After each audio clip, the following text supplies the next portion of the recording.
Ia berkata, makathan Nabi sallallahu alaihi wasallam bi Makkah 13 sanah. Nabi Muhammad sallallahu alaihi wasallam ya tinggal di Makkah ya selama 13 tahun. Nah, kita ketahui di riwayat yang sebelumnya, di pertemuan sebelumnya disampaikan bahwa Rasulullah tinggal berapa? 10 tahun di Makkah. Nah, tadi sudah dijelaskan untuk menggabungkan dua riwayat ini kan seperti ada kontradiksi kan? Bahwasanya riwayat pertama itu adalah ilghaul kasar. Dulu orang Arab itu kalau misalnya nyebut 11, 12, 13 dan seterusnya ya dibilang 10, 21, 22, 23 dan seterusnya dibilang 20. Nah, ini sahabat Abdullah bin Abbas lebih detail. Dia membawakannya lebih detail dengan menyatakan 13 tahun.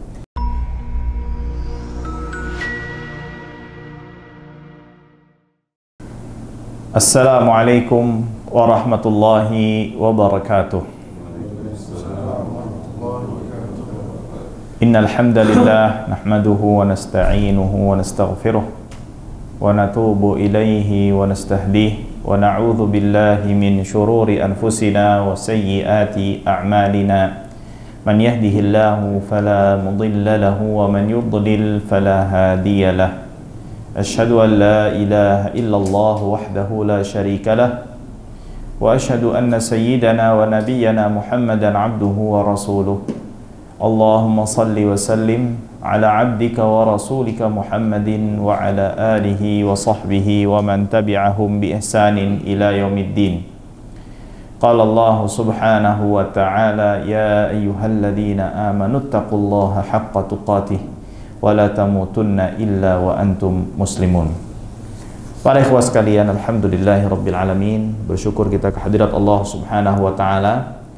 Kita bisa bertemu lagi, berjumpa lagi, berkumpul lagi, duduk bersama di waktu yang diberkahi ini ya, untuk sama-sama kita membacakan dan mengkaji kitab Mukhtasar Asy-Syama'il Al-Muhammadiyah karya Syekh Abdullah ibn Hijazi Asy-Syarqawi, yang dimana beliau meringkas kitab daripada Asy-Syama'il Al-Muhammadiyah karya Imam Abu Isa At-Tirmidzi rahimahullahu wa radiya'an, dimana kita di pertemuan yang sebelumnya sudah memasukkan atau menjelaskan beberapa muqaddimah dan juga menjelaskan hadis yang pertama dan masuk ke dalam bab yang pertama, yaitu bab yang menjelaskan tentang fisiknya Rasulullah sallallahu alaihi wasallam. Kita masuk pada malam kali ini hadis yang kedua dari jalan sahabat An Ibni Abbasin radhiyallahu taala anhu qala makathan Nabiy sallallahu alaihi wasallam bi Makkah 13 sanah wa bil Madinati 10 wa tuwfiya wa huwa ibnu 63. Di sini di dalam hadis ini ya, yang di mana hadis ini disampaikan atau berasal dari jalannya sahabat yang mulia Abdullah ibn Abbas ya, anak daripada paman Rasulullah sallallahu alaihi wasallam, yang dimana beliau adalah bisa dikatakan tadi sebagaimana sudah disampaikan sepupu Rasulullah sallallahu alaihi wasallam, termasuk di dalam barisan atau jajaran ulamanya sahabat ya. Jadi sahabat itu nggak semuanya ulama, tapi di antara ulamanya sahabat itu siapa? Abdullah ibni Abbas radhiyallahu taala anhu. Nah, beliau ini ketika hijrah masih umurnya itu bisa dikatakan masih kecil ya, masih kecil, sampai di dalam sebuah hadis disebutkan beliau mengatakan, aku mengetahui selesai sholatnya Rasulullah sallallahu alaihi wasallam bersama para sahabatnya dengan meningginya atau gemuruh suara yang dikeluarkan oleh Rasulullah sallallahu alaihi wasallam dan para sahabatnya. Nah, artinya Abdullah bin Abbas ini nggak di masjid sholatnya karena masih kecilnya beliau, sampai beliau taunya itu berarti ada di rumahnya. Dan juga kita mengetahui beliau ini termasuk sahabat yang sampai saking masih kecilnya itu sampai tidur juga, pernah tidur bersama Rasulullah sallallahu alaihi wasallam ya, yang dimana juga salah satu daripada istri Rasulullah sallallahu alaihi wasallam itu juga bibinya Abdullah bin Abbas radhiyallahu taala anhuma. Dan beliau ini adalah salah satu sahabat yang didoakan oleh Nabi Muhammad sallallahu alaihi wasallam. Ya. Dan beliau mendapatkan doa yang khusus, yaitu isi doanya Allahumma faqihhu fid din wa 'allimhu at-ta'wil. Ya Allah, ajar atau jadikanlah ia sebagai seorang anak yang tumbuh dengan memiliki kecerdasan di dalam agama, dan jadikanlah ia memiliki pemahaman yang luas yang berkaitan dengan takwil, yaitu tafsir. Nah, maka dari itu, sebagaimana diketahui dan disampaikan oleh para ulama, di antara ulamanya sahabat itu Abdullah bin Abbas, ya. Nah, maka dari itu Sayyidina Umar bin Al-Khattab radhiyallahu taala anhu, di mana beliau kan kita tahu menjabat menjadi khalifah setelah sepeninggal sahabat yang mulia Sayyidina Abu Bakar As-Siddiq radhiyallahu taala anhu. Nah, biasanya khalifah itu kayak punya majelis musyawarah, jadi tim ahlinya lah kalau zaman sekarang ini. Ya. Nah, pada satu kesempatan sahabat yang mulia Umar bin Khattab ini membawa Abdullah bin Abbas untuk turut hadir di dalam majelisnya tersebut, ya. Turut hadir dalam majelisnya tersebut. Nah, lalu sahabat-sahabat senior ini memandang dengan apa ya, seperti tidak biasa gitu, mendapatkan pemandangan yang tidak biasa dikarenakan membawa anak kecil nih, sahabat Umar bin Khattab. Bukan hanya sekedar membawanya hadir di dalam majelis tersebut, bahkan Umar mendudukkan atau memberikan tempat duduk Abdullah bin Abbas itu berada di sebelah Sayyidina Umar bin Khattab. Jadi ini nggak sembarangan nih. Jadi ibaratnya kalau kayak misalnya kayak sekarang kita ini kan ada Dewan Perwakilan Rakyat gitu kan. Nah, sahabat Abdullah bin Abbas itu ditaruh dan duduk di sebelahnya Umar. Nah, sahabat ini nanya, kenapa engkau membawa dia, apa? Kenapa? Kan perlu tahu nih dasarnya, alasannya. Nah, maka Umar bin Khattab mengatakan, ini bahasanya kurang lebihnya gampangnya, ini bukan anak kecil, bukan sembarang anak kecil, ya kayak gitu. Nah, lalu Umar bin Khattab menyampaikan sebuah pertanyaan, ya, apa yang kalian pahami atau yang kalian ketahui atau maksud daripada firman Allah Subhanahu wa taala, idza jaa nasrullahi wal fath wa ra'aitan nasa yadkhuluna fi dinillahi afwaja. Jika telah tiba pertolongan Allah Subhanahu wa taala, seluruh manusia akan masuk ke dalam agama Islam dengan berbondong-bondong. Fasabbih bismi rabbik wastaghfir, maka bertasbihlah kepada Allah dan memohon ampun. Oh, ini menunjukkan bahwasanya Rasulullah menang. Sahabat ada yang menjawab dengan berbagai macam jawaban. Kata sahabat Umar, bukan begitu jawabannya. Kita dengarkan jawaban dari anak kecil ini. Dari siapa? Abdullah bin Abbas. Kata Abdullah bin Abbas, ya, surat itu diturunkan yang dimana surat itu ayat tersebut atau surat tersebut berisikan isyarat dan sebuah kabar akan dekatnya atau telah mendekatnya ajalnya Rasulullah Sallallahu Alaihi Wasallam. Ya, mengapa demikian? Dikarenakan Allah Subhanahu Wa Taala telah menjanjikan Rasulullah SAW tidak akan mewafatkan beliau, melainkan Islam telah menjadi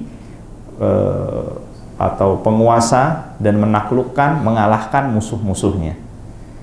Nah, ketika Allah Subhanahu wa taala telah mengabarkan bahwasanya telah tiba, ya, masa kemenangan, pertolongan Allah, ini menunjukkan bahwasanya apa?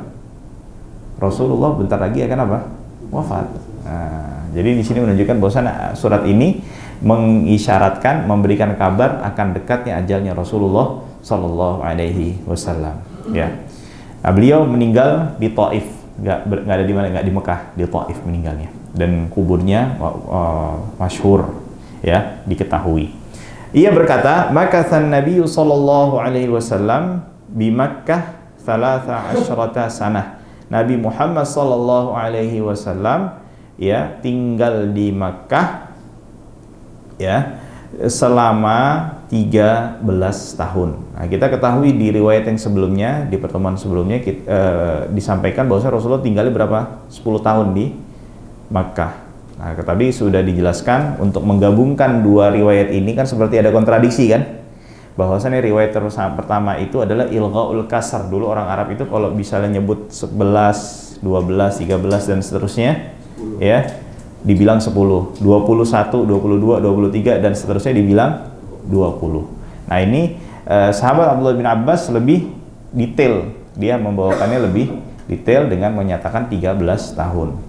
Wabil Madinati Ashra, dan beliau ya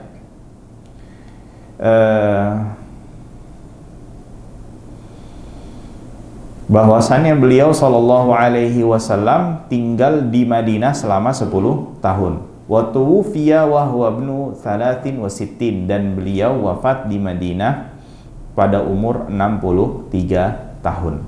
Ada satu faedah yang diriwayat dalam sebuah hadis, walaupun hadis ini riwayatnya dhaif ya.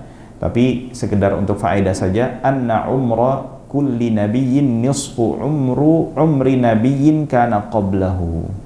Bahwasannya umurnya setiap nabi ya itu separuh daripada umur nabi sebelumnya ya.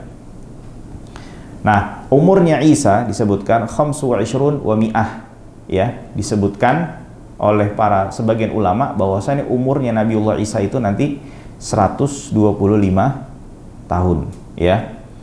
Fayakunu umruhu 62 wa nisfan. Maka dari itu umurnya Nabi Muhammad sallallahu alaihi wasallam 125, berarti berapa separuhnya? 62 setengah ya. Wa huwa muwafiqun lil qaulil asah bi jabril kasr alladhi huwa an-nisf. Nah, dan juga ini pendapat ini ya bisa dikatakan mendekati kebenaran, di mana umurnya Nabi Muhammad SAW separuh daripada umurnya siapa?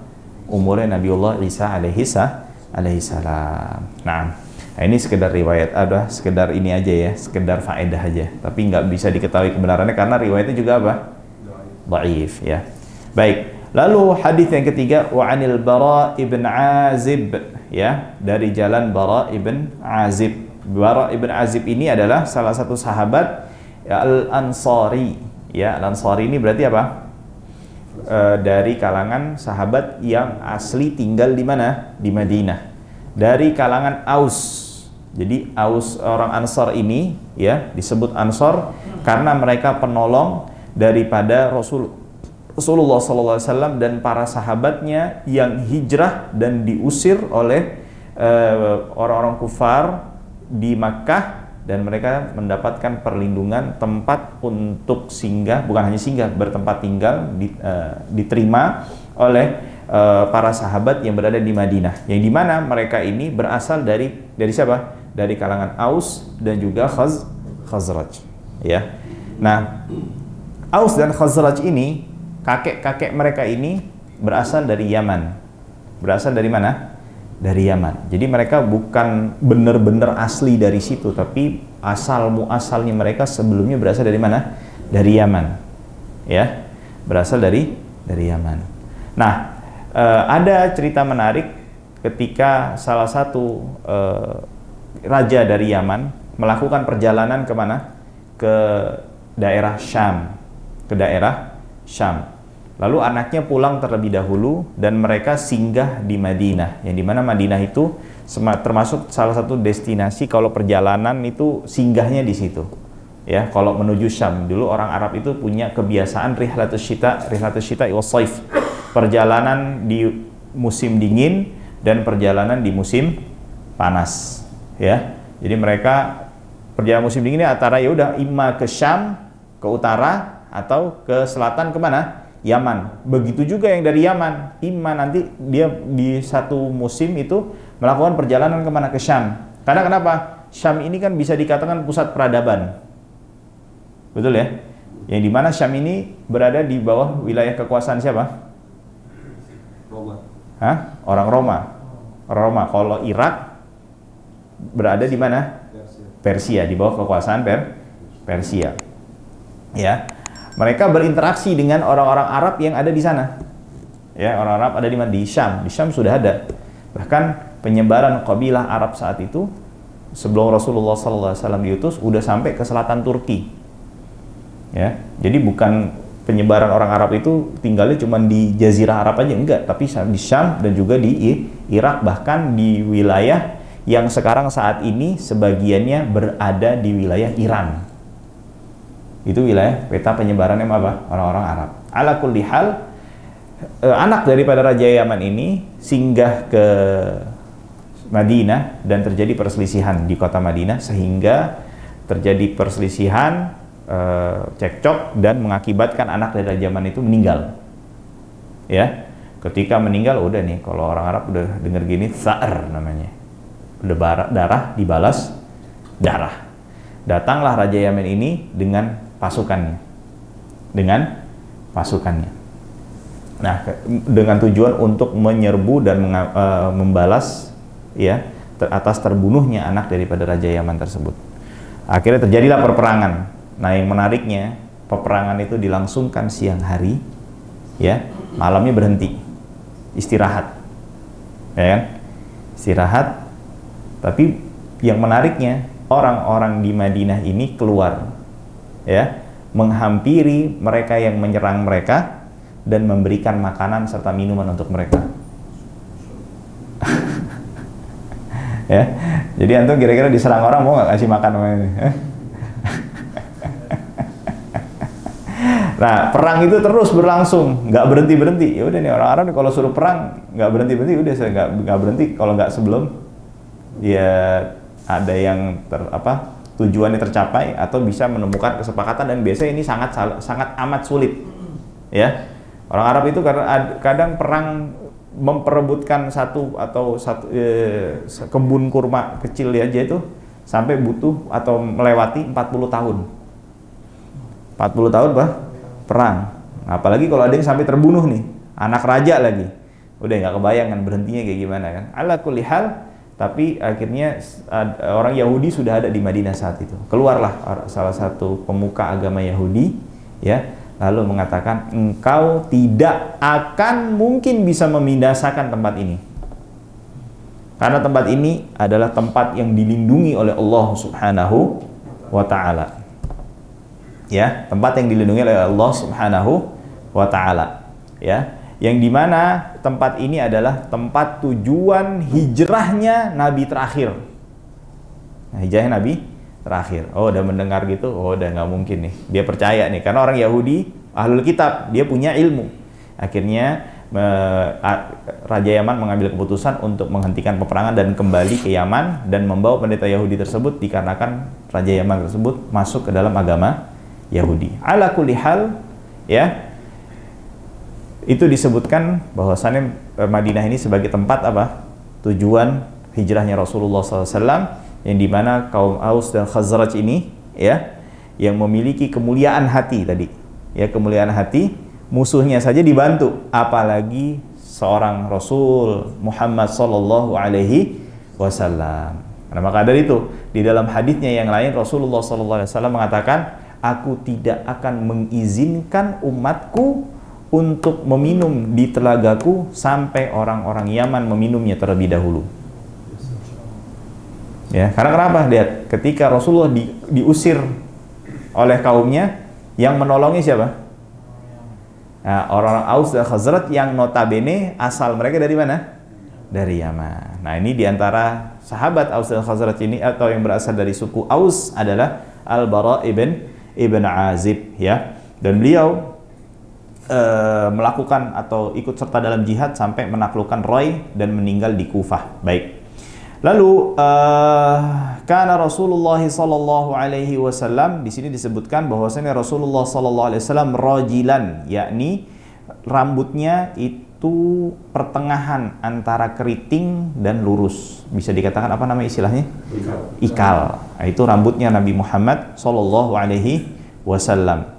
Marbu'an, artinya Rasulullah sallallahu alaihi wasallam ini tingginya pertengahan, tidak terlalu tinggi dan juga tidak terlalu pendek. Tetapi di dalam riwayat lain disebutkan bahwasannya tingginya Rasulullah SAW itu lebih condong ke arah orang-orang yang dikategorikan sebagai tinggi.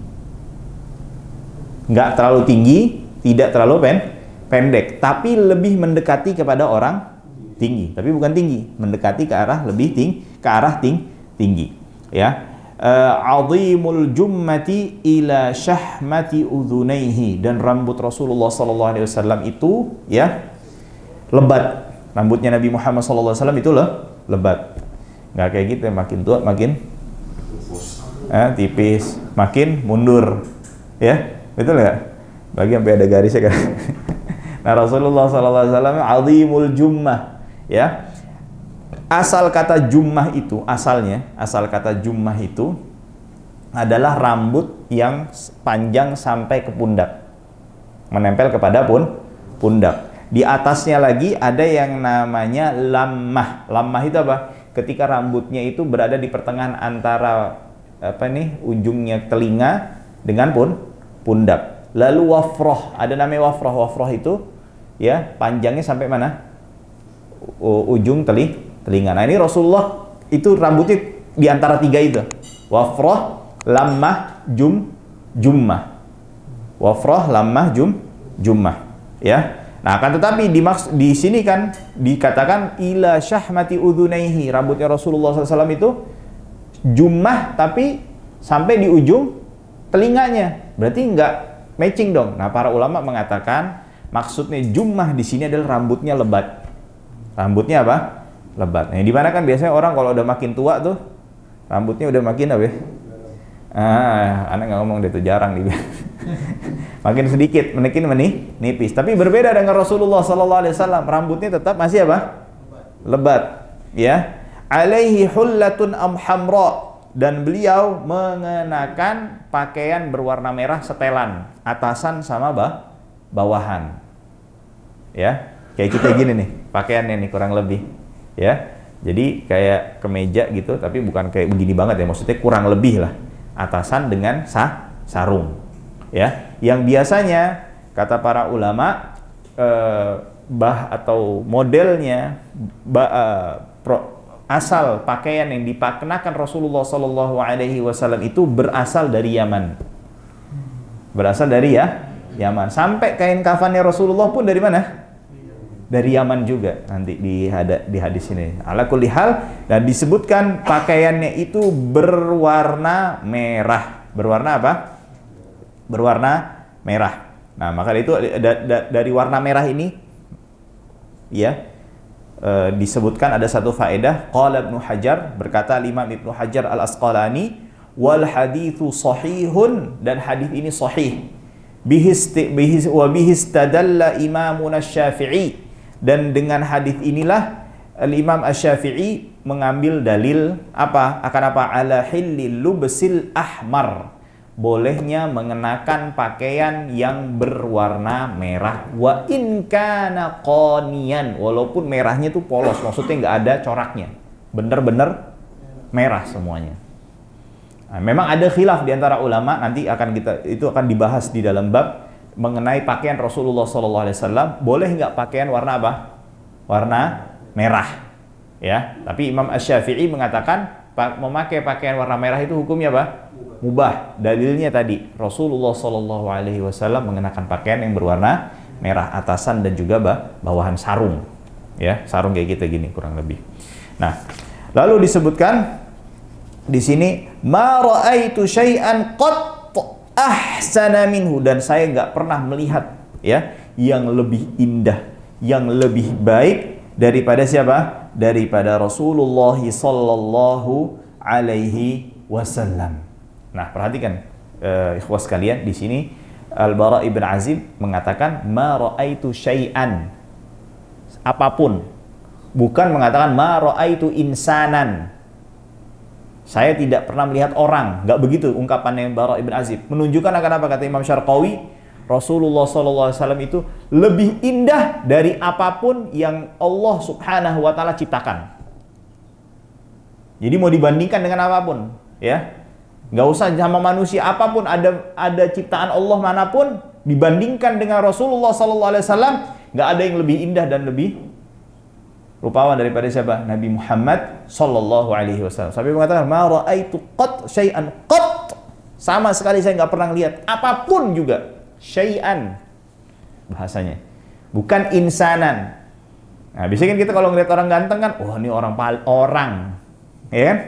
Orang paling ganteng gitu kan, yang Anda pernah lihat. Tapi Bapak nggak mengatakan orang. Ini sesuatu yang paling indah yang pernah Anda lihat. Bayangin, Rasulullah Shallallahu Alaihi Wasallam. Nah, itu, jadi dalam hadis ini disebutkan bahwasanya Rasulullah Shallallahu Alaihi Wasallam itu ya adalah tingginya pertengahan dan rambutnya sampai mana? Sampai di ujung telinga, panjangnya, dan rambutnya lebat ya, dan beliau mengenakan pakaian yang berwarna merah yang dimana setelan atasan dan bawahan. Walaupun nanti dalam hadis disebutkan model pakaian yang paling disukai Rasulullah SAW itu apa? Komis. Komis itu apa ya? Kayak kita sekarang jubah gitu, thob, ya, gamis yang orang sebut ya. Nah, hadis dan juga di sini disebutkan bahwasannya tidak ada sesuatu yang paling indah, yang menawan, yang pernah dilihat oleh sahabat Bara ibn Azib ini daripada siapa? Daripada Nabi Muhammad Sallallahu Alaihi Wasallam. Ya, bahkan para ulama mengatakan apa? Di sini nafi, yang dinafikan, yang ditiadakan oleh sahabat Bara ibn Azib ini, jangankan maksudnya bukan berarti Rasulullah paling, bahkan yang setara dengan Rasulullah pun juga nggak ada. Setara nih, jangan ngomong, karena biasanya kalau paling itu biasanya paling atas kan. Ini biasanya berarti masih memungkinkan adanya orang yang sama. Kata para ulama, setara pun juga ditiadakan. Baik. Lalu yang selanjutnya, wa an Ali bin Abi Thalib radhiyallahu taala anhuma. Radhiyallahu taala anhu, afwan. Nah, dari sahabat Ali ibni Abi Thalib. Beliau adalah anak daripada pamannya Nabi Muhammad Sallallahu Alaihi Wasallam. Nah, ini kalau baca hadis ya, kalau ada qala Ali ya, an Ali, itu maksudnya siapa? Abi Thalib. Seperti halnya Abdullah, maksudnya Abdullah bin Mas'ud. Kalau misalnya Anil Hasan, siapa yang dimaksud di sini? Hah? Hasan siapa? Hah? Bukan, Hasan Al-Basri. Hasan Al-Basri, bukan Haji Hasan ya. Nah, itu dia. Nah, ini jadi kalau di sini Ali ibn Abi Thalib, dan beliau adalah salah satu anak paman Rasulullah SAW. Kunyah beliau Abul Hasan, dan juga kunyah beliau Abu Turab ya. Dan beliau ini sahabat yang memiliki banyak kelebihan ya. Bahkan tidak sedikit, kalau anak tidak salah ingat ya, ada satu ulama bikin Manaqibu Ali, sampai di satu kitab aja itu tentang fadilahnya Ali bin Abi Thalib. Kalau anak tidak salah ingat, ini adalah ditulis oleh Imam An-Nasai, kalau anak tidak salah ingat. Imam An-Nasai sampai bikin kitab Manaqib Ali. Nah, di antara keutamaan, kelebihan yang dimiliki oleh Ali bin Abi Thalib adalah sabda Rasulullah SAW pada perang Khaybar. Jadi Rasulullah ketika sedang memberikan instruksi, arahan, motivasi kepada sahabat-sahabat lainnya, tiba-tiba Rasulullah menyampaikan sebuah sabdanya, la u'tiyanna rayata ghadan rajulan yuhibbuhullahu wa rasuluh. Ya, besok saya akan berikan panji perang ini kepada satu orang, kata Rasulullah sallallahu alaihi wasallam, yang dimana Allah dan Rasulnya mencintainya. Subhanallah. Gila nggak kita kalau dengar gitu? Hah? Kita dicintai Allah dan Rasulullah sallallahu alaihi wasallam. Wa yuhibbullaha wa rasulah, dan orang itu juga mencintai Allah dan juga mencintai Rasulullah sallallahu alaihi wasallam. Nah, itu siapa yang dimaksud? Yang dimaksud adalah Ali bin Abi Thalib. Besoknya dicarilah, aina Ali? Di mana Ali? Oh, Toto mau dipanggil nggak bisa ngadep. Karena kenapa? Lagi sakit mata. Lagi sakit apa? Sakit mata. Terus kata Rasul, tetap panggillah. Lalu dipanggil dan dihadapkan Sayyidina Ali bin Abi Thalib ini ke hadapan Rasulullah SAW. Ketika matanya terlihat sakit itu, lalu diapain? Diludahin Rasulullah SAW. Langsung seketika itu sembuh. Jangan diikutin. Nanti jangan ikuti, nanti orang sakit mata ente ludahin, bukan tambah sehat tambah apa? Kalau darah ludahnya Rasulullah lain, ya. Bahkan para ulama sampai sepakat. Ulama itu sepakat bahwasannya segala yang keluar dari dubur dan kemaluan manusia itu selain mani, ya, itu hukumnya najis kecuali kalau dari Nabi.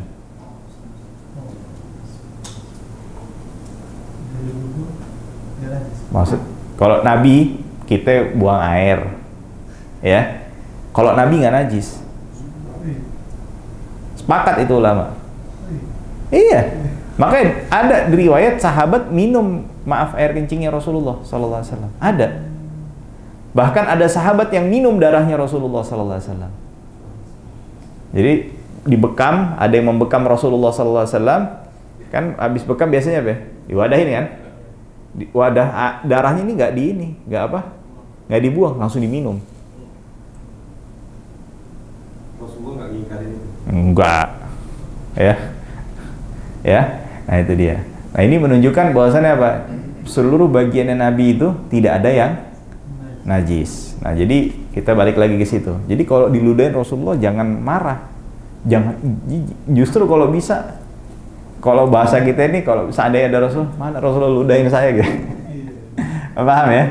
Nah, akhirnya Rasulullah tuh meludahi Ali langsung sampai apa? Dan matanya alhamdulillah beliau disembuhkan oleh Allah Subhanahu wa taala. Dan juga Rasulullah sallallahu alaihi wasallam mengatakan dalam satu kesempatan, "Man kuntu maulah fa aliyun maulah." Siapa yang aku dijadikan sebagai orang yang ditolong, penolongnya, ya. Menjadikan penolongku, kata Rasulullah SAW, maka siapa yang menjadikan aku sebagai tuannya, maka Ali adalah tuannya juga. Allahumma wali man walah wa adi man adah. Wahai Allah Subhanahu wa taala, ya, belalah orang yang membela Ali, ya, dan musuhi orang yang memusuhinya. Ini hadis riwayat Imam Ahmad. Hadis riwayat Imam Ahmad. Ini kelebihannya Ali bin Abi Thalib. Dan juga Rasulullah Sallallahu Alaihi Wasallam pernah mengatakan, ya, ketika itu Sayyidina Ali tidak bisa ikut perang Tabuk, ya, dikarenakan Rasulullah SAW mengamanahi Sayyidina Ali untuk berjaga di mana? Di Madinah. Lalu Rasulullah menghibur Sayyidina Ali dengan mengatakan, "Amatarda an takuna minni bimanzilati Harun min Musa." Apakah engkau tidak ridha engkau saat ini kedudukannya seperti Harun bagi Musa? Ya salam. Ya, illa annahu la nabiyya ba'di, kecuali yang beda ini adalah apa? Nggak ada nabi setelah Rasulullah sallallahu alaihi wasallam. Tapi tentu kita harus mencintai Sayyidina Ali bin Abi Thalib dan meyakini bahwasannya beliau adalah sahabat terbaik setelah sahabat siapa? Abu Bakar, Umar, dan Uthman menurut pendapat yang kuat, ya. Nah, ini adalah sahabat yang terbaik setelah Abu Bakar, Umar, Uthman, dan yang keempat adalah Ali.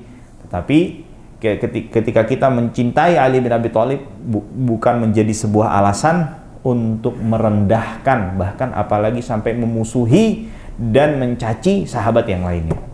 Ya, kita mencintai Ali dan juga mencintai sahabat yang lainnya. Kita mencintai sahabat sebagaimana juga kita mencintai Ali, kita mencintai Ali sebagaimana kita juga mencintai siapa? Sahabat yang lainnya. Ala kulli hal, beliau radhiyallahu taala anhu sahabat yang termasuk sahabat pemberani. Ya, sahabat yang pemberani dan manaqibnya banyak. Ala kulli hal, lalu disampaikan di sini bahwasannya lam yakun Rasulullah sallallahu alaihi wasallam bitawil wala bil qasir. Rasulullah itu tidak terlalu tinggi, ya, dan juga tidak pendek, pertengahan. Syathnul kaffaini wal qadamaini. Nah, syathn di sini maknanya ada dua pendapat. Yang pertama, ada yang mengatakan tangannya Rasulullah itu kasar. Yang kedua, tangan dan kakinya. Yang kedua adalah apa? Tangannya Rasulullah itu kuat, kokoh. Ya. Kita maknai dengan dua makna yang manapun itu tidak menunjukkan akan kekurangan Rasulullah sallallahu alaihi wasallam. Yang pertama, tangan Rasulullah sallallahu alaihi wasallam ini maknanya adalah di mana ini menunjukkan akan sisi apa bisa dikatakan maskulinnya Rasulullah sallallahu alaihi wasallam. Ya, jadi Rasulullah itu maskulin, kerja yang berat, ya. Nah, tapi di dalam riwayat lain disebutkan bahwasannya ada salah seorang sahabat pernah memegang tangannya Rasulullah sallallahu alaihi wasallam, fa idza hiya alyanu minal harir. Dia lebih lembut daripada sutra. Jadi pernah dipegang ya, dan lebih lembut dari itu. Bahkan sampai Anas bin Malik mengatakan, "Ma masistu hariran wala dibajan alyan min kaffi Rasulillah SAW." Saya tidak pernah menyentuh sutra jenis apapun, yang biasa aja maupun yang paling mahal, tapi nggak ada yang lebih lembut daripada tangannya Rasulullah Sallallahu Alaihi Wasallam.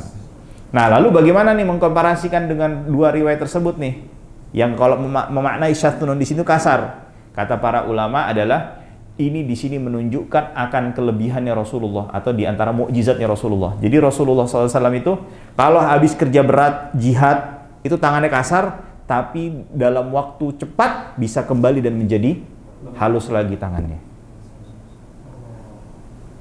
Kita butuh berapa lama tuh?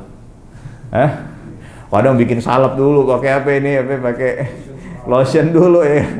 Rasulullah langsung bisa apa? Bisa kembali ini juga. Nah, ada sebagian ulama mengatakan apa? Maksudnya syattan di sini adalah kokoh. Tapi walaupun tangannya kuat, kokoh begini, ketika dipegang terasa apa? Lembut. Nah, ini diantaranya. Lalu yang selanjutnya dikatakan di sini dhakhmur ra's, kepala Rasulullah sallallahu alaihi wasallam itu besar. Artinya di sini menunjukkan, biasanya umumnya besarnya kepala seseorang itu menunjukkan akan kecerdasannya. Nah, jadi kalau mau diantara yang menunjukkan dari ciri fisik akan kecerdasan seseorang itu dilihat dari apa? Dari kepalanya, besar nggak? Bukan besar kepala dalam artian ini ya pongah ya, enggak. Tapi atau sombong enggak, tapi dalam artian di sini menunjukkan akan kecerdasan Rasulullah sallallahu alaihi wasallam. Dhakhmul karadis, dan apa namanya? Ini bagian sini nih kayak siku, lutut, itu namanya apa? Persendiannya Rasulullah SAW itu kuat kokoh. Jadi bagian itu tubuhnya Rasulullah itu persendiannya, bagian sendi-sendinya itu apa? Kokoh. Tawilul masrubah. Nah, Rasulullah SAW itu punya bulu di bagian mana? Bagian dada, yang bulunya itu bukan lebat menutupi dada, tapi memanjang sampai ke perut, lalu dipusar panjang seperti itu. Itu rambutnya Rasulullah SAW di bagian tubuhnya, dadanya, ya. Lalu di sana wa idza masya takaffa'a takaffuan. Nah, Rasulullah SAW itu kalau berjalan itu saking cepatnya itu sampai condong ke arah depan. Saking apa? Cepatnya. Dan jalannya itu sigap gitu, tegap gitu, dalam arti tegas gitu, nggak leyeh-leyeh atau loyo gitu, tapi tegap. Dan kakinya itu langkahnya panjang-panjang, ya. Jadi bukan langkahnya pendek-pendek. Dan biasanya Rasulullah SAW itu lebih bertumpu kepada tumitnya kalau jalan. Bagian mana? Bagian tumitnya. Dan saking cepatnya Rasulullah kalau jalan itu sampai apa tadi disebutkan? Sampai kalau jalan itu lebih ke arah depan gitu, condong ke depan, ya. Ka'annama, seakan-akan yanhattu min sabab, seakan-akan Rasulullah SAW saking cepatnya dan condong ke arah depan ini, seakan Rasulullah SAW itu turun dari tempat yang tinggi, dari tempat yang tinggi. Nah, jadi di sini menunjukkan akan kuatnya Rasulullah Sallallahu Alaihi Wasallam. Bahkan ada seorang sahabat yang hendak untuk nguber Rasulullah, ibaratnya begitu. Ya, jadi Rasul udah jalan duluan, ini sahabat ini berusaha untuk apa? Nguber Rasulullah, nggak bisa kedapatan. Saking apa? Saking cepatnya jalannya Nabi Muhammad Sallallahu Alaihi Wasallam. Nah, itu disebutkan seperti apa? Seperti orang turun, jatuh, gelinding dari mana? Dari atas, cepat banget gitu kayak gitu. Nah, cepat, ya kan? Nah, itu jalan Nabi Muhammad Sallallahu Alaihi Wasallam. Lalu disebutkan lam ara qablahu wala ba'dahu mithlahu, dan saya tidak pernah melihat sebelumnya dan sesudahnya orang yang semisal sebanding dengan Nabi Muhammad Sallallahu Alaihi Wasallam. Artinya kalau sebanding aja udah nggak ada, otomatis semua orang itu di mana? Di bawahnya Nabi Muhammad sallallahu alaihi wasallam. Baik, hadis yang selanjutnya, hadis yang kelima dari sahabat Ali bin Abi Thalib. Ini hadisnya cukup panjang, kita akan lanjutkan atau kita akan bahas di kajian yang akan datang. Wallahu ta'ala a'la wa a'lam wa ahkam, wa sallallahu wa sallam ala nabiyyina Muhammadin wa ala alihi wa sahbihi ajma'in, walhamdulillahi rabbil alamin.